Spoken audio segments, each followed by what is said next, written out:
बस आप शुरू बताओ। देखिए, स्वस्थ रहने के लिए सबसे बड़ा उपाय ये है कि पहले तो समय से सवेरे उठना। बहुत से लोग क्या है कि खाना तो उनका पच गया, खाना 8-9 बजे खा लिए और फ्रेश नहीं हुए, सोए हुए हैं। तो आप कोशिश करिए कि 4 बजे का कम से कम या 4:30 के बीच में अलार्म लगा करके उठ करके फ्रेश ज़रूर हो लीजिए, मंजन-वंजन करके।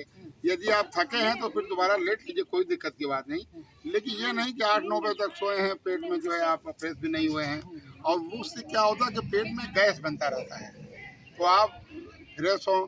बहुत से लोग क्या करते हैं कि कहीं घर से निकल गए, अब उनको बाथरूम जाने का मौका नहीं मिला, समय से बाथरूम नहीं जा पाए, तमाम तरह की दिक्कतें होती हैं। तो ये सब बातें बड़ा ध्यान रखनी पड़ती है। कहीं भी ट्रेन से बाहर जाना हो या रिश्तेदारी में जाना हो तो इन सब बातों को ध्यान रखना चाहिए कि हमको कोई असुविधा ना हो जाए। अगर आप और दूसरी चीज़ एक ही है कि लगातार अगर सवेरे से आप चले हैं, अगर जैसे हम लोग सामाजिक कार्यकर्ता हैं, कई जगह एक ही दिन में 8-8 कार्यक्रम लग गए। अब हमने देखा कि भाई कहीं ऐसा ना हो, तो अब हमको कभी कभी ये होता है कि किसी सार्वजनिक वाहन का भी सहारा लीजिए। मैं तो साइकिल चलता हूँ, जब देखता हूँ कि कई जगह अटेंड करना है तो कभी कभी मेट्रो पकड़ लेता हूँ। इसमें बुराई नहीं है। आप ये देखिए कि एकदम अगर आप ज़्यादा अगर अपने को मेहनत करेंगे तो थक भी सकते हैं। तो आपको स्वास्थ्य के प्रति बिल्कुल अलर्ट रहना है कि इतना ना आप शरीर से काम लें। और दूसरा चीज़ बताएं आपको, जैसे कि घुटने में दर्द होता है, हड्डी को मूंग, मोठ और मेथी 3 अनाज आयुर्वेद में बताया गया है।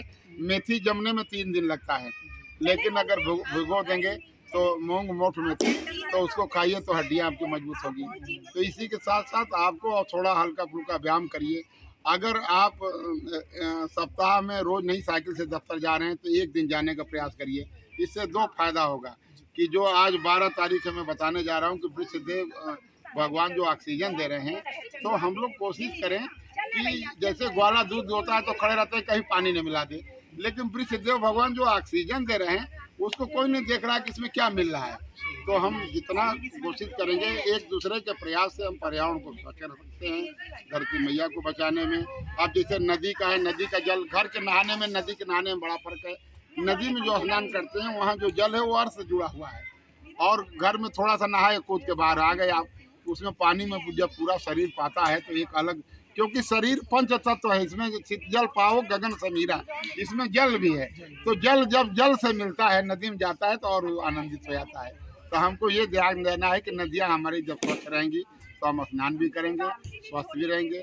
इतना ही मैं बता रहा हूँ, बहुत सी बातें हैं, लेकिन शॉर्ट में अगर आप लोग संयमित रहेंगे तो अपने स्वास्थ्य के प्रति सावधान जरूर रहिए।